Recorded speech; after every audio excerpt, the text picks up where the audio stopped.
यानंतरची बातमी आहे लक्ष्मण हाके यांच्यावर झालेल्या हल्ल्यासंदर्भातली। अहिल्यानगरमध्ये ओबीसी नेते लक्ष्मण हाकेंच्या कारवर हल्ला करण्यात आलाय। दरम्यान या घटनेमध्ये हाकेंना कोणतीही दुखापत झालेली नाही, मात्र त्यांच्या गाडीचं मोठं नुकसान झालंय। तसंच या प्रकरणामध्ये पोलिसांनी 3 जणांना ताब्यातही घेतलंय। नेमकं प्रकरण काय आहे, अहिल्यानगरमध्ये नेमकं काय झालं बघूया सविस्तर।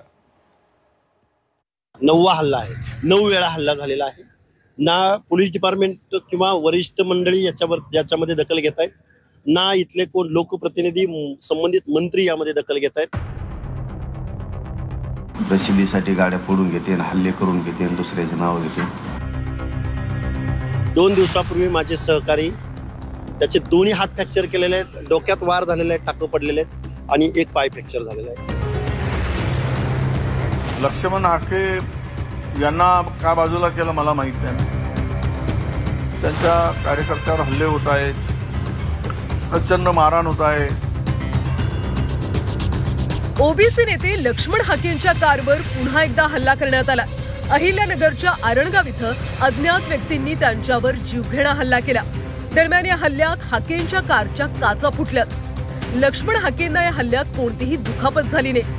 गेल्या अनेक दिवसांपासून हल्ले सुरूच असून 9व्यांदा हल्ला करण्यात आल्याचं हाकेंनी सांगितलंय। तर प्रसिद्धीसाठी हाकेंनी स्वतःवर हल्ला करून घेतल्याचा आरोप करत जरांगींनी त्यांच्यावर टीका केली आहे। आम्ही दौंड मार्गे नगर बायपास तिथे एक सारंगी नावाचं हॉटेल आहे। हॉटेल चांगलं व्यवस्थित आहे, फक्त तिथं आमचे 2 त्या गावातले तिथले स्थानिक फक्त चहा घेतला आणि गाडीत बसून निघायला लागलो तर मॉबनी जमावानी हमला केला। आतापर्यंत हा 9वा हमला आहे, 9वा हल्ला आहे। 9 वेळा हल्ला झालेला आहे।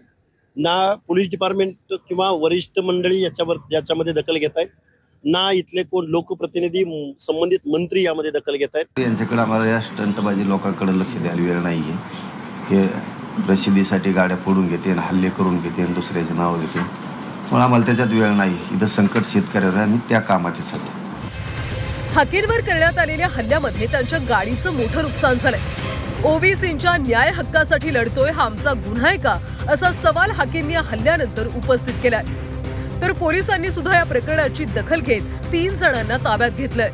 आज साधारणतः 11:30 ते 12 वाजताच्या दरम्यान ओबीसी नेते श्री लक्ष्मण हाके हे दौंडकडून पाथर्डीकडे जात असताना नगर तालुक्याच्या हद्दीमध्ये एका ठिकाणी रेस्टॉरंटमध्ये नाश्ता करत होते आणि नाश्ता करून परत जात असताना काही इस्मांनी त्यांच्या गाडीवरती हल्ला करण्याचा प्रयत्न केला।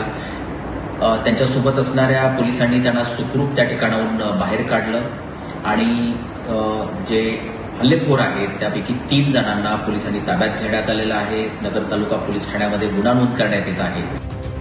हाकेच नव्हे तर त्यांचे सहकारी पवन करवर यांच्यावर देखील 24 सप्टेंबरला जीवघेणा हल्ला करण्यात आला होता। बीडच्या माजलगावमध्ये नाश्ता करण्यासाठी थांबले असताना जमावानं त्यांना बेदम मारहाण केली। दरम्यान या घटनेमध्ये पवन करवर हे गंभीर जखमी झाले। या घटनेवरून ओबीसी नेत्यांनी चिंता व्यक्त केली आहे। 2 दिवसापूर्वी माझे सहकारी त्याचे दोन्ही हात फ्रॅक्चर केलेले आहेत, डोक्यात वार झालेले आहेत, टाकं पडलेले आहेत आणि एक पाय फ्रॅक्चर झालेला आहे। एवढं असून सुद्धा कोणीही या महाराष्ट्रामध्ये वर्दीची भीतीच या लोकांनी डोक्यातनं काढून टाकलेले। ते वर्दीला घाबरत नाहीत। पोलिसांच्या 2 कॅनवाई गाड्या असताना ते घाबरले नाहीत। लक्ष्मण हाके यांना का बाजूला केलं मला माहित नाही, पण मी काल त्यांच्याशी बोललो। खरं आहे की त्यांच्या कार्यकर्त्यावर हल्ले होत आहेत, प्रचंड मारहाण होत आहे। सरकारवरून ओबीसी मरत असताना कुठल्याही मदतीची सरकारची मानसिकता नाही। या आधी देखील लक्ष्मण हाकेंची कार जाळून टाकल्याची घटना घडली होती। तसंच काही दिवसांपूर्वी ओबीसी नेते नवनाथ वाघमार यांची कार सुद्धा अज्ञातांनी जाळल्याची घटना समोर आली होती।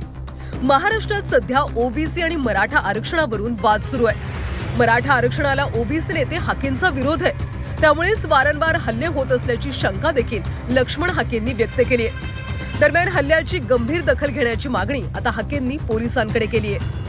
ब्युरो रिपोर्ट, झी 24 तास।